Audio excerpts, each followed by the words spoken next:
Hey guys, so I just wanted to show you how to set up one of the multi-level worm farms. Doesn't matter if it's one of these rectangular ones like we have in Australia. They're sold under the name of Realm, or even Aldi sell them. There's quite a few Tumbleweed, I think, so a few sell them. There's also your round can of worms type ones. I've got both. There's no difference in how you set them up. Basically, to start at the bottom, I always say leave that leachate tap open and a bucket underneath, because there's nothing worse than forgetting about to check the leachate for a month or two and having it soak up all through the bedding. The taps quite often get worms and gunk and stuff in them, and when you turn the tap on, you'll think there's nothing in there because nothing comes out, but there is stuff in there. So again, just leave the tap open and a bucket underneath to catch the leachate, and then you can visually see as you walk past it there's some there, and you can throw a bit of water in it and stick it on a plant and use it fresh, I think is best. Anyway, so in the leachate catch area, it's not called tea or wee, it's leachate. I always say to put a some of the Worm Farm 360s you guys have in America have a worm ladder in the bottom of them. Pardon me, I don't know what that consists of, but the traditional method is just to put a 1 gallon ice cream bucket in the bottom there, so that any worms that get in the tray that aren't finding their way up the sides can find their way up the middle, back into the top where they're supposed to be. Some people also put a little bit of bedding in the bottom of the leachate tray, so that if any worms do make their way down there, they can quite easily survive until such time as you harvest the bottom tray out and you find them in there. So basically, you stick the first tray in the bottom of the first tray. Put 2 or 3, 4 sheets of newspaper. The purpose of that is to stop the worms going straight through into the leach area until they stabilise, sort of thing. The leech can actually go through that paper, and in an ideal situation you shouldn't be getting much leachate anyway. So the leech can go through that, helps keep the worms above it, and eventually it just breaks down, the worms eat it, and it's gone, and then you don't replace that in future trays. Basically then you just make up your bedding in the tray. Quite a lot of people will make up 2 trays worth of bedding, or even 3 trays worth of bedding, especially in extremes of temperature, like really cold weather or really hot weather. It gives the worms somewhere to actually escape to from the surface down into deeper bedding, rather than just setting them up with 1 tray with 6 inches worth of bedding in it. They've got nowhere to go, so they'll either freeze or fry. So anyway, the bedding, I'll just quickly go through it again, even though I've got a separate video for that. In my mind, the simplest, easiest, most renewable sources of bedding are the ones you just find around home. Shredded newspaper, no need to put it through a paper shredder. I shred my stuff because I just have so much bedding I can't keep up to doing it by hand. Basically your cardboard, the fluted cardboard, you only need to tear into 4 to 6 inch squares. Doesn't need to be any smaller than that. That's quite adequate. The other thing I like using, as some of you guys might know, is well-aged grass clippings. These clippings here are probably 3 months old. I've just pulled them out of the storage bag, and what we'll see in here, I did see them when I pulled them out. They've all gone into the middle of it. You can see there's all worms already colonising this the grass clipping. So basically what I'd do is make a third of the bedding in a starter farm, a quarter to a third of it being aged grass or old leaves, and then a layer of cardboard, and then a layer of shredded newspaper, and then you keep making it up in a lasagna fashion like that until you've got the depth you want, either in 1 tray, or if you're going to put a second tray on, keep going to the second tray, remembering of course to put your, that's garden lime, which is just crushed limestone. You can also use dolomite or crushed ground up eggshells or oyster shell flour for your buffers. That helps control acidity in the farm. So I've got a couple of notes over here on the side. I'm cheating off so I can get to remember everything.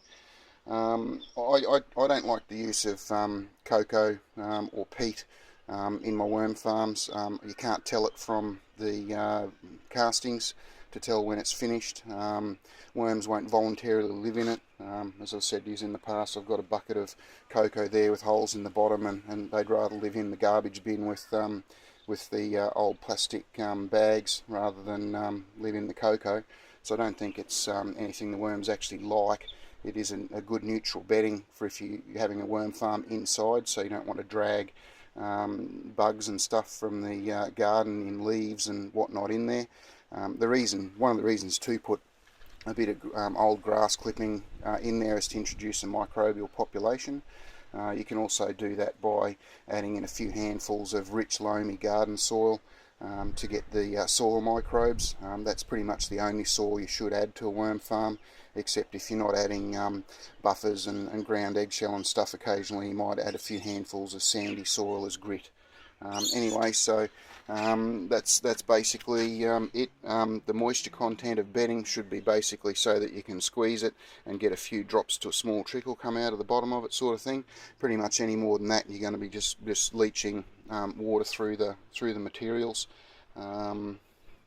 If you do, and then with your feeding, again, I've talked many times about it before, and there's stuff on my website. But again, the process for feeding is you look at how many worms you get, and say you start with a pound of worms. Basically my advice is to start out at 1 pound of food per week. So this weekend what you do is you dig a hole in the bedding there, you put some dry material back in there, some fresh bedding underneath the food of an equal amount, so a pound of bedding if you want to get technical, a pound of bedding, and then you put your pound of food scraps in there. It doesn't need to be blended, frozen or anything else. Sprinkle of lime or dolomite or something over the top to keep your buffers nice and regular, and then cover over the food with the bedding that you scraped away. Next weekend you'd feed the second end, same method, and then we wouldn't feed again until you saw the first weekend's stuff is actually gone. So it takes them 3 to 5 days, almost 7 days, for the material to rot down to a point where they want to get into it, and by then they've finished off the previous week's food and they move into the stuff you put on just recently, and then you put more food in again to replace the stuff they ate from 2 weeks ago. And then what I always say with people is, if you do start out a worm farm with multiple trays, either 2 or 3 trays, what will happen is they'll eat the material down in the bottom trays, so it drops down below the level where they can climb up into the next level, and you'll end up with voids. So what you would do is, if this was the tray again with more bedding in it that was on top of this one, what I would do is I would take this top tray off and I'd take some material from that tray and put it in that tray until it's full, and then replace this tray and keep feeding in the topmost tray again. So if you had 3 trays that you started off with bedding, you'd have to put from the second tray into the first tray, and then from the third tray into the second tray, if you can follow what I mean there. So that's basically it. One other thing is when you end up harvesting the castings, there can be worms in the leach tray and also in the bottom tray where they're not supposed to be. Two methods, or there's several methods to get them out of there. One is to ignore them basically and just let them go into your garden. If there's quite a few in there, you can tip the material out on the table and hand pick the worms out. Or if there's a lot of worms in there, you can basically put the full tray back on top of the tray that is your working tray on top, that's got your food and bedding and everything in it, and then over a period of a few days to a week, just every time you come past, scrape material. You could leave the lid off during the day and you can scrape material off the top.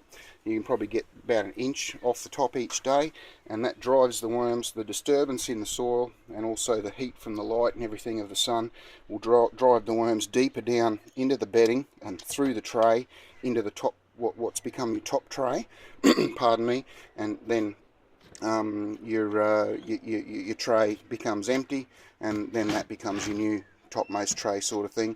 When you're putting a new top tray onto like when this one fills up and we've got this empty tray coming on top, you basically just put it in there and put a little bit of bedding in. I say sort of 1 inch or 2 inches of fresh bedding in there, just to be able to cover your food back up and everything as you feed, and then you start feeding this top tray, and as they finish off the material in the bottom, they work up through the top. You've got to remember that a worm won't actually see this as a barrier. It won't see the trays. All it sees is a depth of bedding.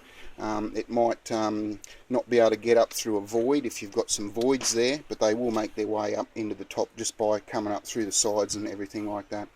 But anyway, so that's how you operate a multi-level stacker worm farm. Thanks very much for watching the video.